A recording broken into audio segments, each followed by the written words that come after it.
All right. Well, good morning, everybody. I'm so very happy that you are here with us today and ready to join us for an introduction to Studio or introduction to Canvas Studio.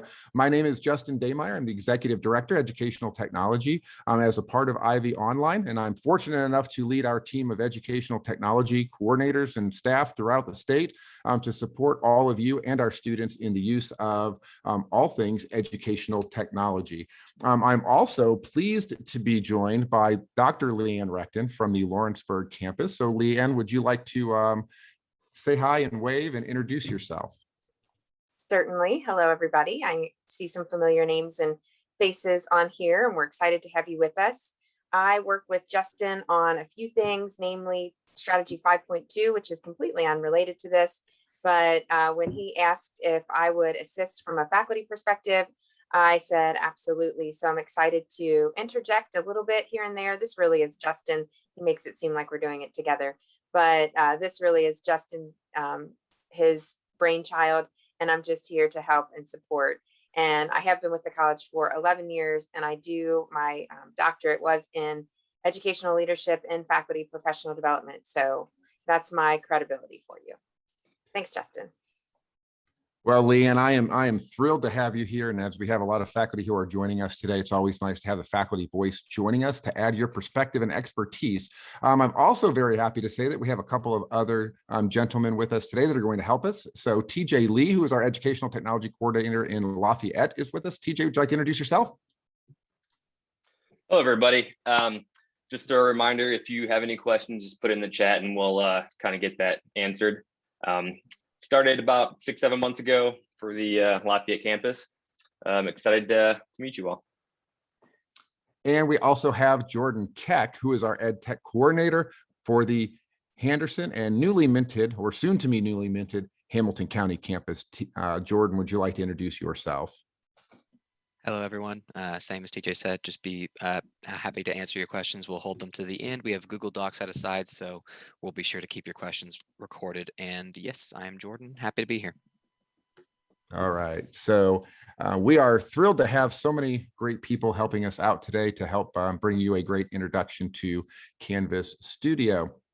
So just to give you an idea of what we're going to do today, our goal here is to give you a very high level overview of what Canvas Studio is. For those of you who may not have had an opportunity to use this before, this has been on for a little while, so maybe you've stumbled on it, maybe you've tried it out, maybe you've already learned a little something. So we're going to try to give you a really good understanding of what Canvas Studio is and why we think it's such a good benefit for you. And we're going to go through all of Canvas Studio today and talk about that at least as an overview.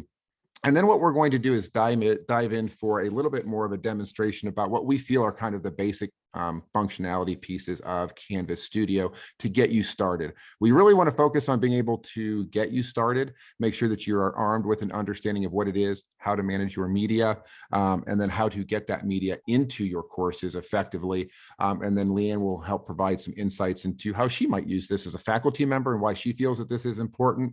But we want to kind of focus in on the basics first, and then also alert you to the opportunities that we're going to provide for you later this fall and into next spring with some of the advanced functionality that we have within Canvas Studio. So should be a pretty good session today. And then we'll certainly have some time at the end for you to have some question and answers. And as TJ and Jordan have alluded to, you are more than welcome to participate with us. I would ask that you put any questions that you may have into the chat. And we will keep track of those there. And then Jordan and TJ will help feed those to us as we go. So I think we ought to dive in and get started because I have been holding on way too long and I'm very excited to share all of this with all of you. As we go through today, if you have a second monitor, right, if you have the ability to do so, please try out Studio as we go. You can follow along. You can access Studio pretty easily from both the global navigation menu and the course navigation menu. And I'll talk a little bit more later about how to be able to do that and some of the differences between those. So let's dive in, talk about what Canvas Studio is and why we think it is such a great benefit. So first and foremost, Canvas Studio is a great video repository. This is an opportunity for every single user of Canvas, every single member of the Ivy Tech community to have a spot to be able to house and manage their video. So first and foremost, this is a video repository and allows you to have a great library for all of the different types of video media that you would like to be able to bring into your courses. and use within your courses. So Studio also, in addition to being able to allow you to manage your video, also gives you a lot of really good insights into what your students are doing with video. And what it is that we're able to do on that front. And this is where I think I'm probably most excited, just from a technical standpoint, from a geeky standpoint. I'm excited to be able to tell what students are doing in classes and be able to allow faculty members to answer that questions that we have. So what videos are my students viewing? How many times may they have watched it? Did they watch it over? Did they skip around? What on earth are they doing with this media that I've put into my courses? And I've worked hard as a faculty member to be able to curate and add to. So I think that's one of the things that I am most excited about with Canvas Studio. Leanne, any thoughts on this piece from your perspective? Yeah, when we were talking about this, this is probably honestly, the most important part, in my opinion, besides the fact that we can embed videos in a different manner. But, how many of us have put a video from YouTube or a video of ourselves, a lecture that we've recorded and we've uploaded, and we say, students, please watch this. And we have no idea if they actually watch it or not, or they may say, or we may put Easter eggs in it and have a quiz at the end. And this isn't something that we necessarily want to say, oh, well, I could tell you didn't watch this part. Like, we're not trying to police this with students, but we definitely can get an idea of what did they watch, what didn't they watch. And really, it might be good for us as faculty if they're skipping some parts, then maybe we need to redo our videos. We don't really want to be putting an hour-long lecture into our courses, maybe. And so if that's happening and they're skipping half of it, that tells us, okay, maybe then I need to do 10-minute videos at a time, or 15-minute videos. And so it just gives us those insights, and then we can engage with students in a different manner, because really that's what this is all about, is creating a different way to engage and interact with students in all of our classes. Please understand, we're not just talking about online classes here. This applies to every single one of our classes. Yeah, and I'm so glad you mentioned that, because I think sometimes we kind of associate maybe ed techs with just IvyOnline, right? We associate the LMS with kind of what we're doing in our online classes, and it's a very powerful tool for every single modality that we have. And I think that video is an equally powerful tool in every single modality that we have on a number of fronts. So I think that this has broad application for everything that we do. So Leanne, I'm so very happy that you reminded us all of those things. So just a couple of other things that at a very, let me go back one slide. Another couple of things I think we have to be able to highlight. Number one, I think accessibility is very, very important. I think anytime that we bring in content into our courses, we want to make sure that every single learner has an opportunity to be able to interact with that content in an effective way that works for them, regardless of any other conditions or situations that may be happening. So Studio, just like Zoom and other tools that we have with media, does allow us to be able to have captions. And there are a number of ways to be able to get those captions on those videos. And we're going to address each and every one of those today as we go through. So it is important to consider that. And this is very important to note as well, that no matter what, even if we, oftentimes we know if students in our classes have identified with a disability, and we need to be able to do this, but it's also important to note that oftentimes students don't self-disclose. They don't tell us what those disabilities may or may not be. So we want to make sure that our content is accessible across the board, out of the gate, no matter what, so that even if a student hasn't told anybody that they have an issue, that our content is accessible and ready for them, and all of our learners have an opportunity to succeed. A couple of other things, and I'll preface this by saying that there's a lot of functionality in Canvas Studio. A lot of this is going to be rolled out in the fall. We're going to talk about it and train on it more in depth in the fall and into the spring. But I did want to at least point out that there are a lot of other features that are available in Canvas Studio. One of them is the ability to actually embed different types of assessment inside of a video. So you can take a video that you have in Studio, you can embed a quiz on top of it. You can do that formatively. You can do that summatively. You've got lots of different options to be able to know what your students are doing with the video, and to also check in on their understanding and provide them an opportunity to check in on their understanding as you do video. So another feature that we will talk about in more depth later, but is very, very powerful for what you do as faculty members and how our students consume our content within our courses. And then another thing that is great and a feature I'm excited about, and we've talked a little bit more about, not only can you put the assessments in, then you have really good insights into what those assessments look like and what your students are learning, and how they are taking that information and using that to their benefit, and also gives you the ability to have analytics on which you can make some decisions about the instruction that you are offering for your students. So again, lots of features there that are helpful for all of you, and we're excited to be able to show you more about that coming downstream in fall. So not only does Studio allow us to upload videos directly from any source that we may have on our desktop, on our phone, or what have you, we can also bring in video from other areas. So we can take videos that may exist in YouTube and we can bring those right into Canvas Studio. It gives us a lot of flexibility. So it's nice that if you've already taken some time and effort to get content into a YouTube channel, you can just make use of that as is without having to do a lot of extra work and spend additional time. Or you can just use Canvas Studio as the repository for video for anything that you have already recorded and just want to have an easy way to bring into the LMS and into your course content. This is another one I'm excited about a lot, and I can't hide the excitement. Another thing that I will show you today is that both you and your students can also interact with Canvas Studio from our Canvas mobile apps, right? Canvas and Instructure have done a wonderful job in making apps that are targeted not only for what teachers need, but also for what students need. And there is a specific application in iOS and Android for both. So if you're a teacher, there's an app directed towards you. There's also one for the students, and I would very strongly suggest that you install both, as I'm going to show you later today.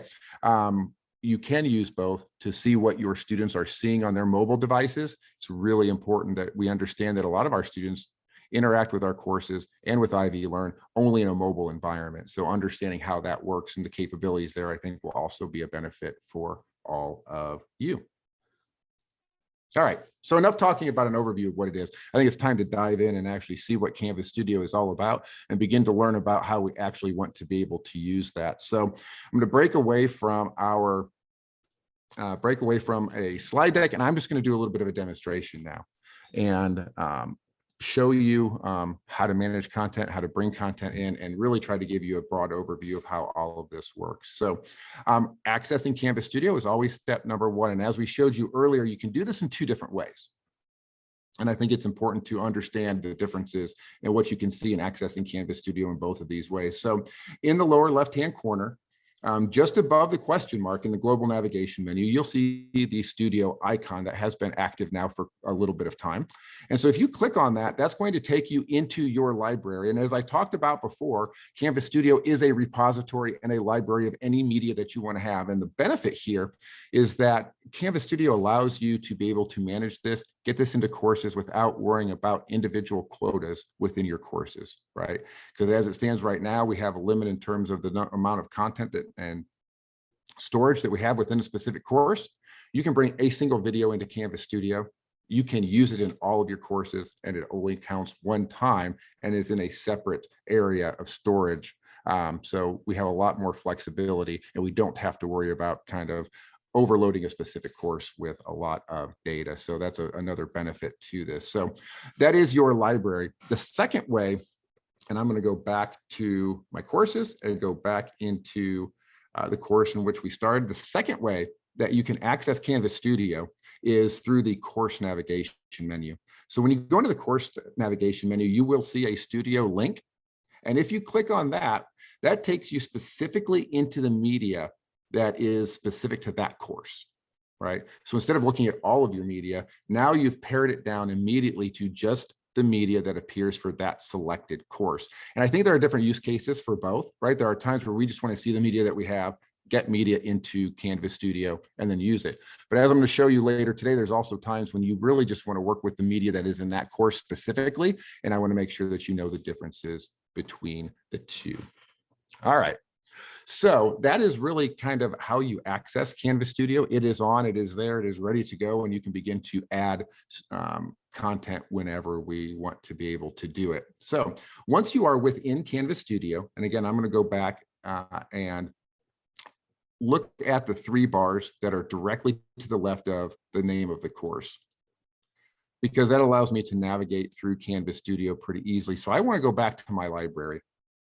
right? So we can look at that. And so you can look at my library within a course. You can also look at my library outside of any specific course. And you can always do that by clicking Studio in the global navigation menu. So once you are within the library, a couple of things that you want to be able to look at.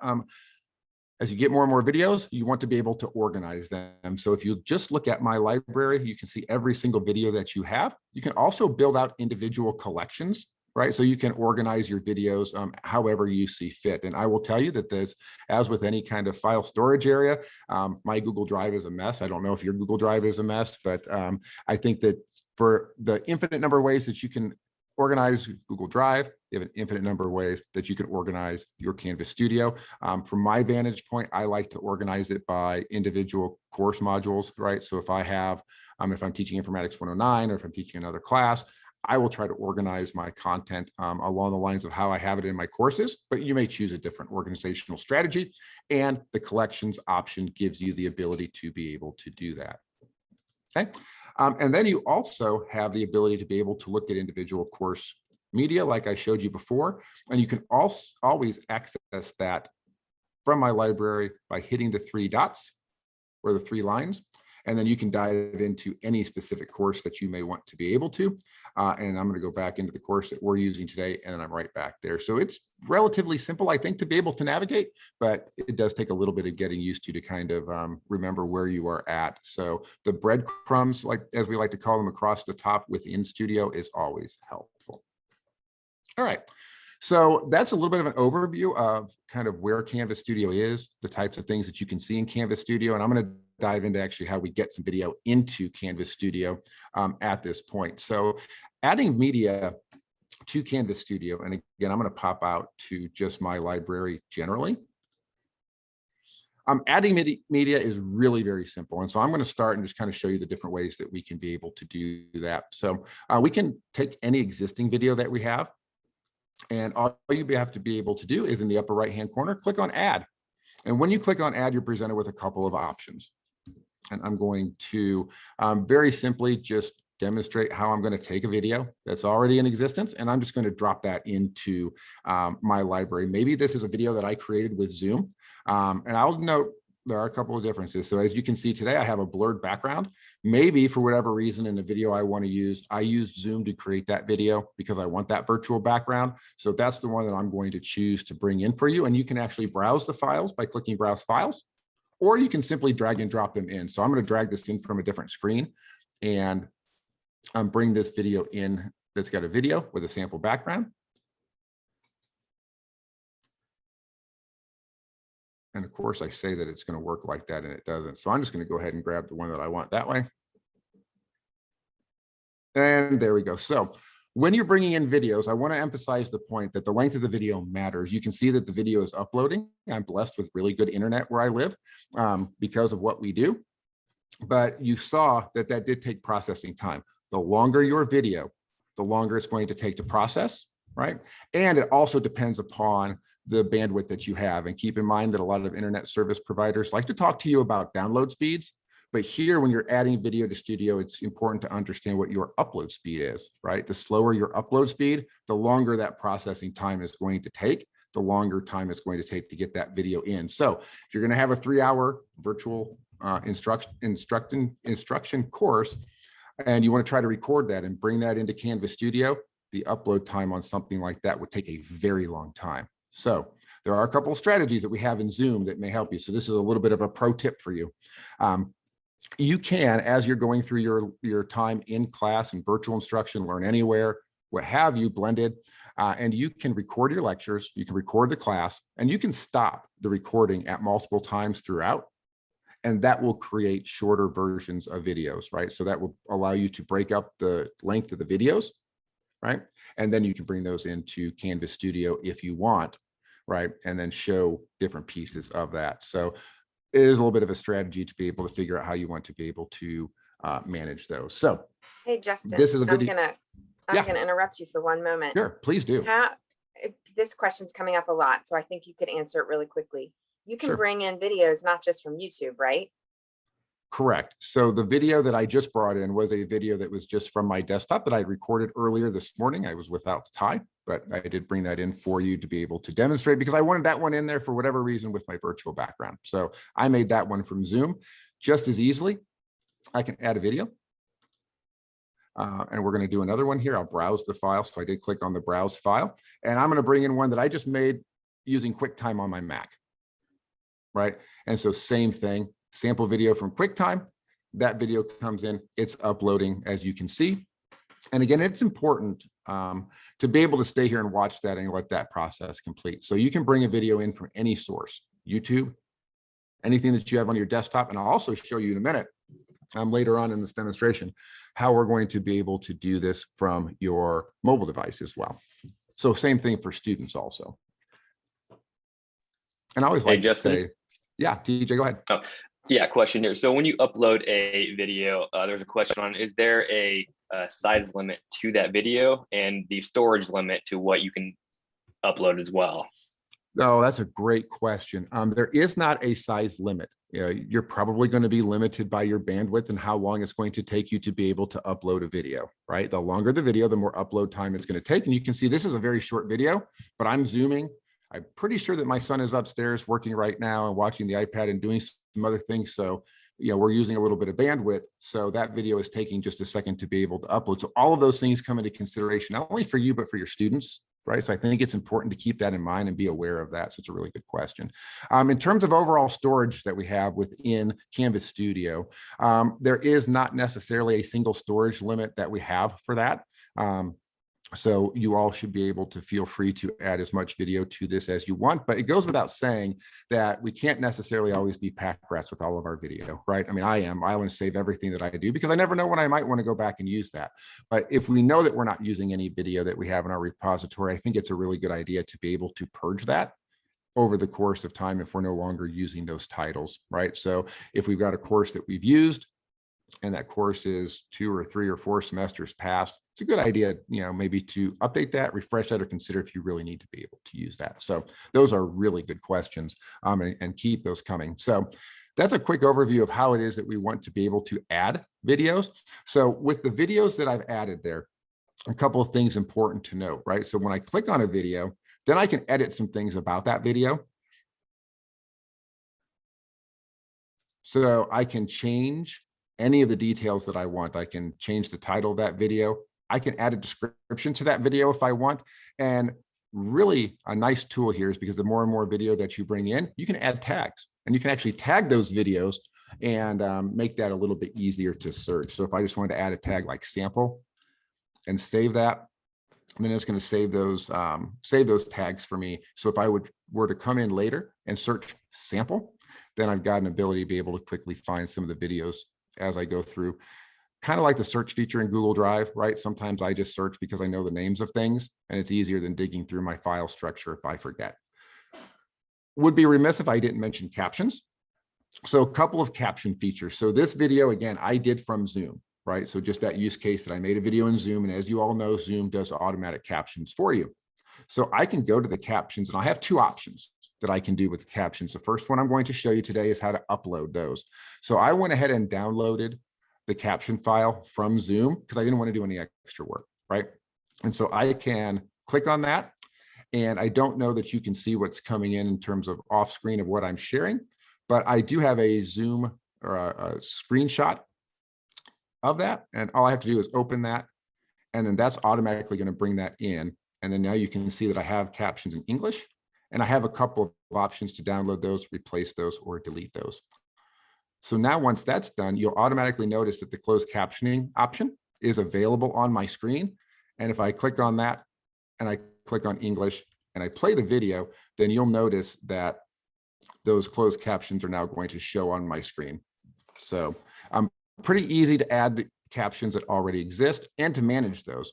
Second thing that I can do, so I just deleted those in case you missed that, I can actually go in and request Studio to automatically caption those videos for me. So all I need to be able to do is click on English and then click request. So that's going to queue that. And when that is done, much the same way with Zoom, you'll get an email letting you know that that caption has been completed. You can see here that it's queued and processing. And then when it's done, you can actually go in and edit. So as we go through, once that's done, I will show you how to edit captions down the road. So that may be a good time to pause if there are TJ and Jordan or Leanne, if you want to interject anything, or TJ or Jordan, if there are any pertinent questions I need to address at this point. I do want to point out, somebody mentioned that the description, I think it was Leanne Dickerson, the description area is a good space to include things like question prompts or look out for students. I think that's a great point. And there have been a few questions about, let's see, and some that are similar, but a few about sharing your library. Like if you can share with other people, if you're creating, let's say, a statewide course that's going to go out to everyone, and I think, Justin, you're going to talk about some of this stuff later, so I don't want to get too far ahead. Oh, no, I would much rather address things as we're going now. So I think these are all really good questions. So yes, you can share. And there are a lot of things that we can get into the weeds about with how we share video and how this might work in statewide content and those things. So I'll just kind of try to give you a very general overview of how that looks at this point. So you can share an individual video with another instructor. Okay, so I can take any one of the videos that I have in my library. And if I click on the three dots, then I have lots of options. You'll notice one of those is to share media. When I click that button, I can do a couple of things. So maybe, Leanne, we've collaborated on something and I would like to give you this video because I made it, but I want you to have access to it and to be able to view and edit. So I can click on people and I can start to type Leanne. And of course, we have a lot of users. And I didn't try this before, Leanne, so this is great. So anyway, so I could type Leanne's name and sure enough, I can then also say, well, she can edit this video or she can just view this video and I can share this just like I would share a Google Doc, right? Or anything else. And then that would appear in her library under shared with me. So you see, I went back up to the studio library menu, clicked on shared with me, and you'll see that Jordan has previously shared a video with me. Right. And so he gave me the ability to be able to edit that. So that appears there. So yes, you absolutely can share. One other thing that is worth noting is you can also make these public. Right. So I'm sitting here struggling to find a use case where I might share one of my videos out publicly beyond the LMS. I think one of the advantages is that all of this is contained within the LMS, within IvyLearn. But if you did want to be able to share this outside, you certainly could. And again, you would click, you would click the three dots, click share media. And then at that point, you could generate a public link to that video that you could then copy and paste and share wherever you would like. So not only is this a flexible opportunity for all of you to have a media library within IvyLearn, you can also use this outside of IvyLearn to share your content outside of the college or outside of the LMS. So it's very, very flexible for all of you. Justin, is it true that once you share like a Google Doc, then you kind of lose the editing rights to that? So, which kind of gets in the weeds a little bit, perhaps, but somebody could take that video and do what they wanted and you can't get it back, right? Like a secret. Yeah, yes, I think as with anything, right? Anytime you take your likeness, your video, and you share it publicly, right, then you do lose a little bit of control over that video content. So somebody could certainly take a screencast and they could manipulate that video in any way you want. So it's always a good idea to be very judicious with how you share your video and your likeness and kind of consider all of those safety issues. So yes, they certainly could. So while I'm struggling to find a use case, but it is possible to share that publicly if you want, but also possible to share that internally as we go. Great question. And I think that I did see a question in the chat about the about the captions and the accuracy of the captions. And so I did want to make sure that I addressed that really quickly. So the captions are about 85% accurate, and I haven't done a lot of testing with it beyond some of the shorter videos that I've done in preparation for this and a couple that I used in my class last spring as a pilot. The captioning is okay, but it's about as good as Zoom. I'm going to say it's not much better than Zoom. So it does bear repeating that you may want to go in and edit those captions and manipulate those. So I think that I can probably show you how to do that now. And of course, I got to remember which video I did that with. So let's go back into this one, go back into the captions. And you see now that the captions are ready to review and publish. And so then again, it's just like anything else. You can play the video and then you can come in and edit those videos. It's very similar to the way that you would edit those captions inside of Zoom. But editing captions is always important because all of our learners who may have a disability should have the best possible access to the course as possible. So it does take a little bit of time, but again, once you do it, it's finished. So a little bit of front loading can certainly help us out in that respect. So the captioning is going to be about as good as you would expect from automated intelligence, and then you're going to have to go in and make some adjustments at that point. All right. Any other questions that we need to address before I get into adding some content to courses? Yes. So looking at your first two videos there, the one about QuickTime and then Zoom. So not everyone will use QuickTime when they upload. So are there different file formats that you can use? Or what are the file formats you can upload? Yeah, so I think a .mov file, a WAV file, and so most of the file types that you would generate just from whatever tools that you would have on either a Mac or a PC will be just fine, and those will come into the environment just fine. And there was a related question to that. We have the ability to link videos from YouTube, but there was a question on if we could link from other platforms like Vimeo. Ah, you guys are reading my mind. I love it when that happens. So yes, absolutely. It is on the roadmap for Canvas Studio to be able to link out to other platforms like Vimeo. At the current time, you can only go into YouTube and bring those videos in. I think sometime in quarter number 3 or 4 of this year, they hope to be able to add the Vimeo integration and also an integration with Zoom so that you would be able to more directly get content from Zoom into the platform. So those integrations are coming. So right now we have to do a little bit of extra legwork to manipulate our Zoom videos. I think downstream, we're going to have the ability to be able to bring those in more directly from Zoom. So that's a really good question. It is on the roadmap. And no, TikTok is not one, unfortunately, that we're going to be able to do. But I would imagine that if you're very creative, you could find a way to make a TikTok-ish video and incorporate that into your class if you so desire, which would be really fun, right? I think that having some of those personalized and fun activities is really, really, really a good way to go. All right.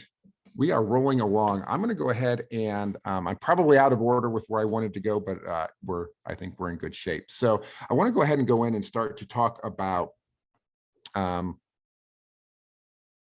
to actually add this to content. So I'm going to come back into my course that I had prepared for today. Now that I have some content in here, we'll just kind of continue to demonstrate some features as we go. So I have a page that I've created, and this is a page that I had in one of the courses that I've taught on how to take a screenshot. I think this is something that we all fight with, right? We want to be able to take a screenshot and we don't know how to do this. So I had this page in one of the courses that I was teaching. And so maybe I want to be able to go in and just, I want to add some content from YouTube. I have a good video. So if I click the edit button on any one of my pages, and this is another pro tip that I don't know that everybody knows about with Canvas. This is a feature that has been out for a little bit of time. In the rich content editor, in the lower right-hand corner, there is a button to expand. If you hit that button to expand, it takes you to a full screen editor so that you can edit the content within your course in a full page. And so if I scroll down, you'll see that I did alert myself to the fact that I want to be able to insert a video. So I'm going to take that placeholder out. And you'll notice across the toolbar, there is a plug icon. If you click on the plug icon, you only have to do this once. Then you can click the studio icon, and that's going to open up Canvas Studio where you can go in and select any video that you want to be able to have. And it just so happens that I have my video already in the repository in my library. All I need to do is click that, and I'm going to be able to embed that. You'll notice that there is an option to allow comments. I would strongly suggest that if this is just a video that you want your students to be able to view, I would turn those comments off, okay? And then do whatever else you want to do in your course to be able to facilitate discussion about those. I think that's probably just a better use case in that situation. So then all you have to do is embed that video. And then to exit full screen, you do have to hit escape, and then you can save your content. And that video is now embedded into your course. And I think it's worth mentioning that that is available to you anywhere you use the rich content editor.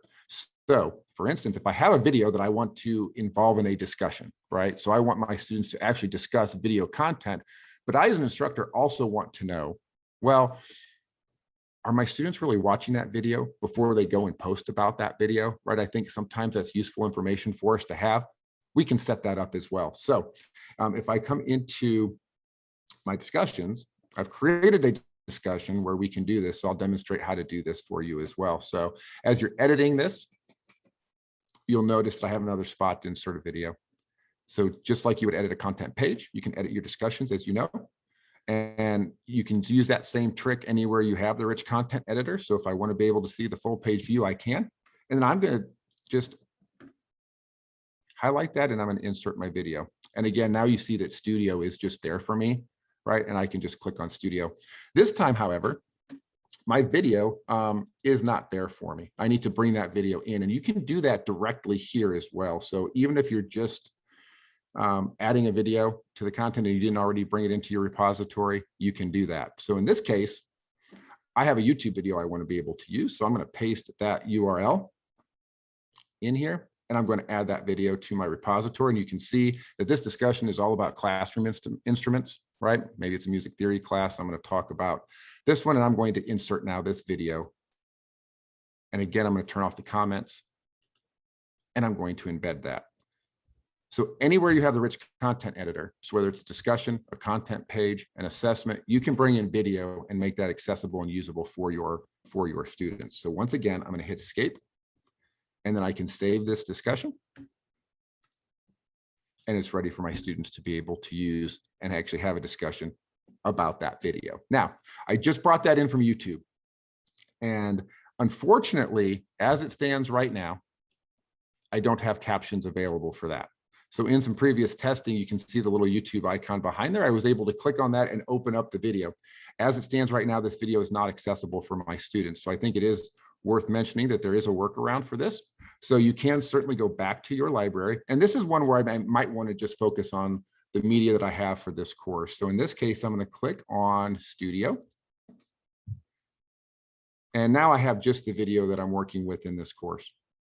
And what I can do is I can actually go in and edit the content of this video, just like I have been able to edit anything. And then I can manipulate some captions here. And this is a little bit of again, a little bit of a pro tip for you. And we'll have a KB article on for this, and we'll have some resources available. You can go to a website called Downsub. You can paste a link to your YouTube video, and then you can download, and then you can download the transcript file for that YouTube video, and that will download, and then you can bring that back into Canvas Studio and add that to your video. So you can take any video from YouTube and make that available to your students very easily, but I would very strongly encourage you to take the extra step and get the transcript file and make sure that you have that inside of Studio. So then when you have the captions, then all you have to do is click upload, and you can find that transcript file.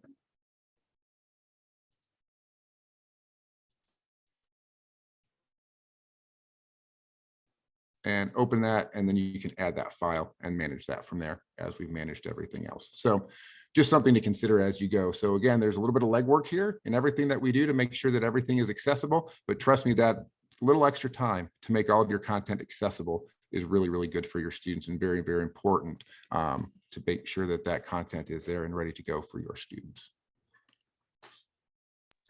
There's a question about YouTube videos. So if you link a YouTube video to your Studio and that video get deleted on YouTube, will it disappear from Studio as well? Yes, that's correct. It will. So because we bring that in, it is linking back to YouTube to get the video content and bringing that into Studio so you can use some of the other features that we have from that. But yes, if that video disappears from YouTube, it would be gone. And that would be the same that if you just brought in a YouTube video for your course without Studio, and that video went away, then you would have a broken link in your course. So as with everything, it's always a good idea to always double check your content prior to the start of a term, make sure that everything is as you would like it to be. It's a great question. Really quick, Justin. Do you think the certain OIT will block Downsub as a site? Or do we need to send OIT something that's to whitelist it? That's a possibility. To be honest with you, this was something I threw in this morning as a workaround because the other method that I had to be able to see those captions was not working. So this is a workaround that I found very quickly this morning. And it works obviously for me here at home, and I have not tried this on campus or on the VPN. So if it is blocked by OIT, then that may be something that you have to be able to consider as you're prepping those videos. Justin, quick question. How will the participants here today be able to see the recording?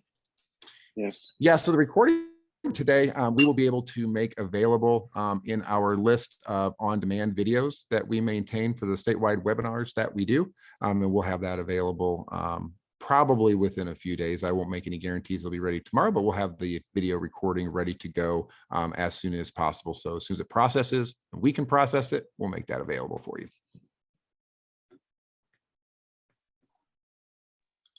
There is a confirmation that down sub is blocked by Ivy Tech. Okay, and that's fair. And so we can certainly address that, or you can certainly make use of that off campus. So, and I will have to do a little bit more research on that site. A couple of other institutions have that same workaround in their KVs, which is where I found that. So I would trust that that is probably okay, but we can do some additional digging to see if there are any security risks in that before we put that KV article out for us. All right, the last bit of feature that I want to be able to highlight for you today is how we see insights. Like, how do we know? So this is great. I can get all of my content built out. I can manage my video repository, get that into different pieces within my Canvas course, but then what do I do with it, right? I mean, I was really excited about the ability to be able to tell what my students do with it. I know that Leanne's very excited about that, but so how do I do that? So that's the next step here. So we have actually test students that are embedded in this course that we've been able to use. And so if I'm an instructor now, and I want to come back in and take a look at this, what I want to be able to do is come back into the course. And this is where going to the studio icon just within my course from the course navigation menu makes this a little bit easier, because it takes everything that's happening in the studio environment and pares it down to just this course. So I want to maybe see, are my students watching my introduction video, right? Is this something that they actually find valuable?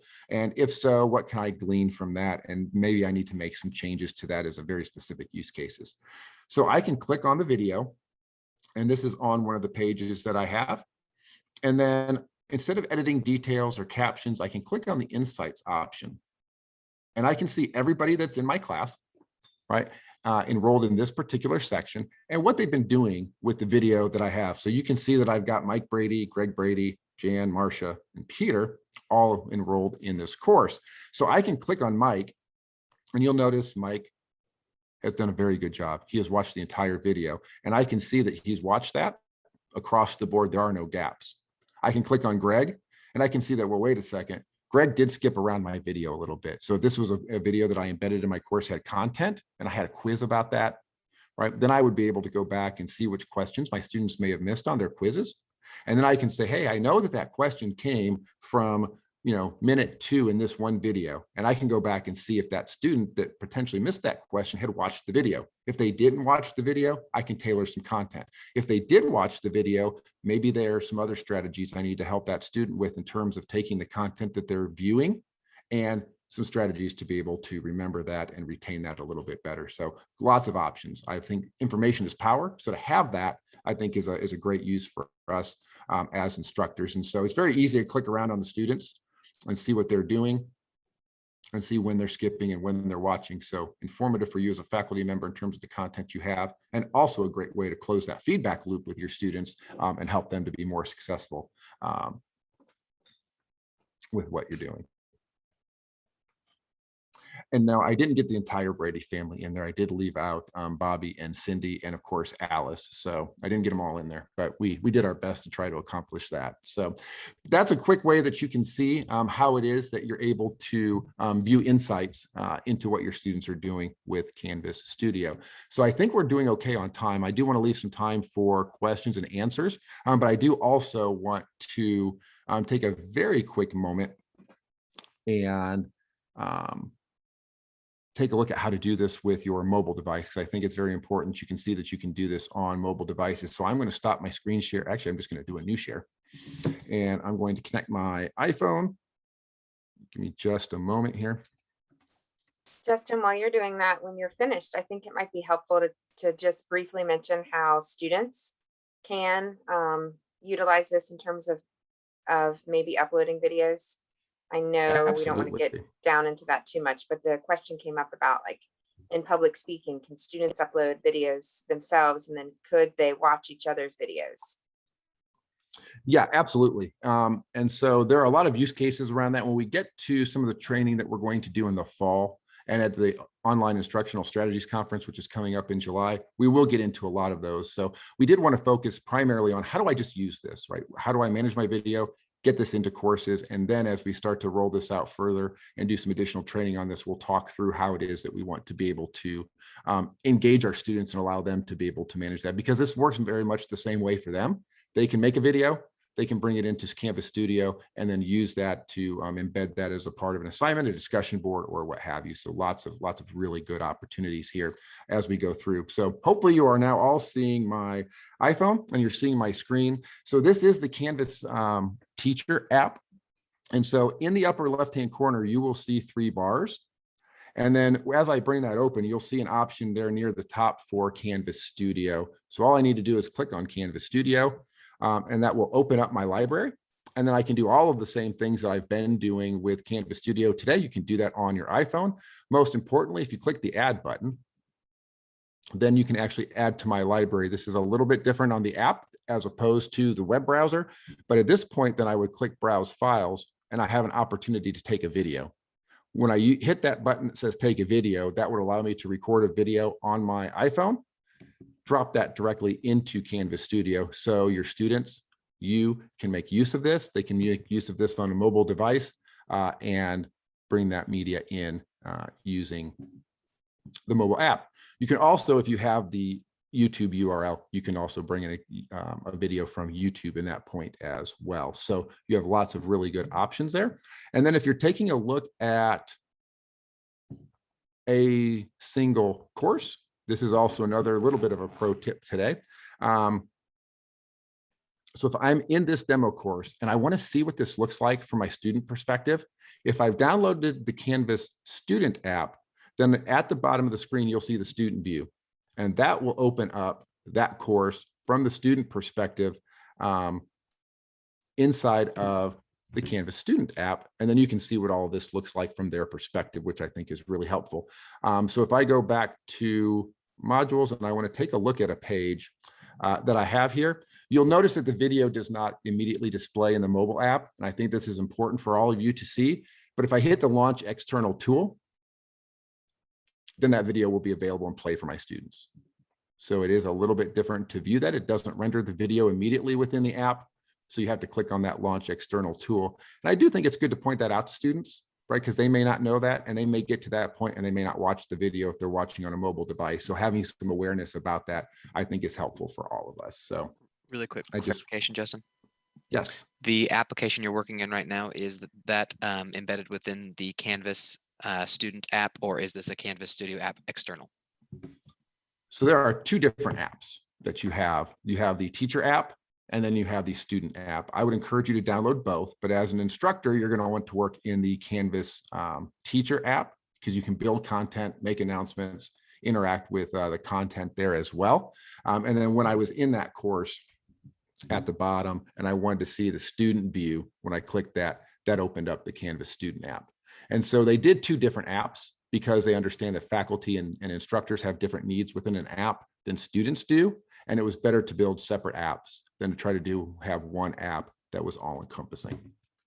Bit of an aside there, but good information. All right. That, everybody, is everything I have for you today. So I am very happy that you are all with us today. We do have some time for question and answer, so I want to address as much as I have in there. So TJ and Jordan, let's feed some questions and see what we have. Yes, so when you upload videos, either from your computer or Zoom, if you happen to reach that limit, are they automatically deleted, or can they be in there permanently so they don't have to worry about them being lost? So I would not worry about a storage limit. I would use this as you see fit. We have been told that there is a limit of sorts for the college as a whole, right? And I think that we will monitor the usage of that. But I think that with what we've scoped out, there shouldn't be any considerations you have. And so just understand that if you put in a video one time, it is only using that finite amount of storage for that one video. You can use that in 25 different classes, right? We'll use this in our statewide content, and we'll share that out across, all of the sections of a statewide course, but that still only counts as one video, right? So that is another benefit that we have with using Canvas Studio.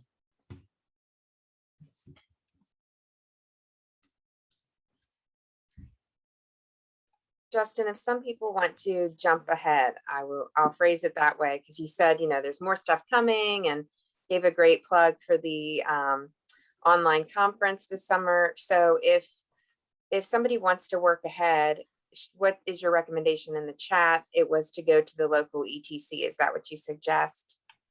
Yeah, so a couple of things that you're able to do on that front. So we do have a training plan, and I'd be remiss if I didn't kind of point out what our training plan was going to be and when we were going to be covering a lot of these topics. So obviously this summer we're doing Introduction to Canvas Studio.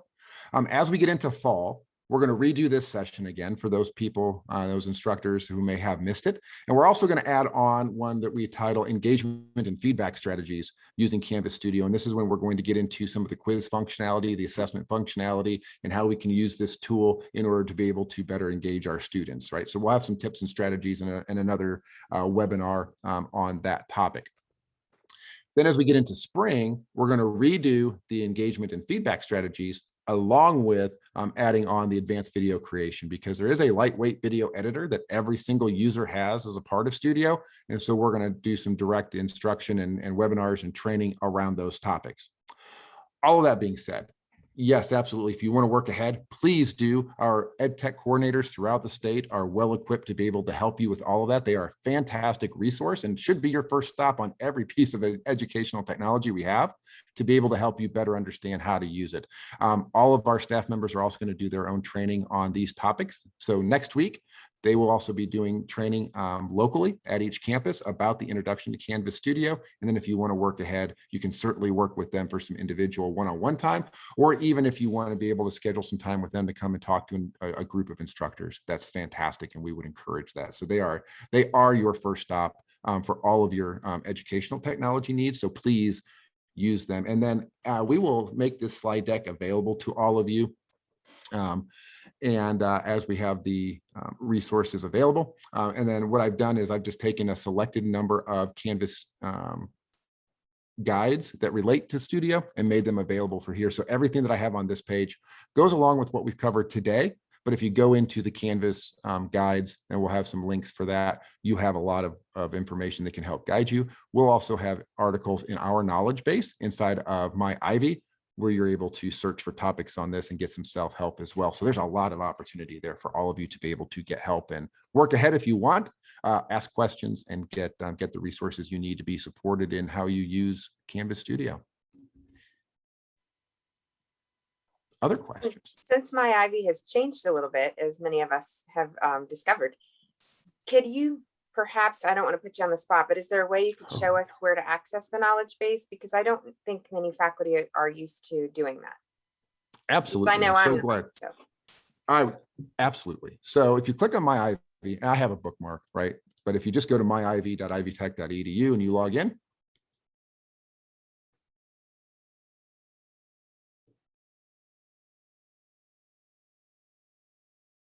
all right, so now that we've landed there, you have a couple of options that you have. So one thing I love, and I will say this, I do like the new My Ivy for this reason and this reason only. It is way more searchable than the old My Ivy was. So if I just want to be able to search for some topic about IvyLearn, right?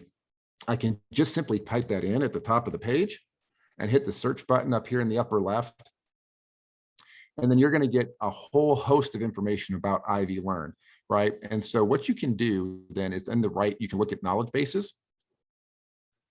And then you can look at just our KB articles on IvyLearn. So for instance, there's a lot. It does not come up in the order necessarily that we want to be able to do, but one that I like to highlight is the technology requirements for IvyLearn. This is a very helpful article because it does deal very directly with what you need to have in terms of bandwidth to be able to support video. And I think it's important for you all to be able to be aware of that and to know what those suggestions are, and to be able to share that potentially with your students. So you do get a good view of that. So you can search individual topics, or if you simply hit the Find Answers button across the top, then that'll take you directly to the knowledge base where you can search, you can look by category, and do a whole host of searching. So Leanne, I hope that answers your question, but that is how you find the knowledge base in the new MyIvy. Great question. It does answer it, and Jordan and TJ both said that there is an article coming soon about Studio. Yes. So pertaining to students uploading videos using Studio, is there a way for the faculty to grade them, like if they record themselves doing a speech or anything like that? Yeah, so if you have an assignment set up in the right way, and these are the types of kind of in the weeds items that we'll talk a little bit about in future training, but yes. So if you set up the assignment the right way, right, they add that Studio video as an assignment upload, so to speak. They're not really uploading it, but they're attaching that to the assignment. Then yes, that will render inside a speed grader, and you can grade that as you would any other assignment and grade that pretty quickly and effectively. And kind of along the same lines, this will be covered in future webinars, but like the quiz results syncing to the gradebook, I'm assuming is what the question was there too. It's a really good question. So there are two ways to look at the quiz functionality that you have. And I would first start with just understanding it from a formative standpoint and not one that I would necessarily pipe back through to the gradebook. So if you just build a quiz inside of Canvas Studio on top of a video, then you can just insert as many of those as you want in any single page, right? And that's very easy to do. Those will not automatically go back through to the gradebook. If you want to do that, you need to do a single video on a single page, right? And it's actually not a content page at that point. You'll set up an assignment and then set up an external tool link for that assignment to come back to the gradebook. So it's a little bit more detailed to be able to do that if you want that to come back into the gradebook, which is the training that we will provide as we get into the fall and also at OISC in July. But yeah, it is certainly possible, but there are some subtle differences. So you can, I think, understand why we want to focus on how to get the content in to Canvas Studio and then make that available in your content. And then we'll address a lot of those questions downstream, but your local ed tech can certainly help you with that if you want to get started on that ahead of time.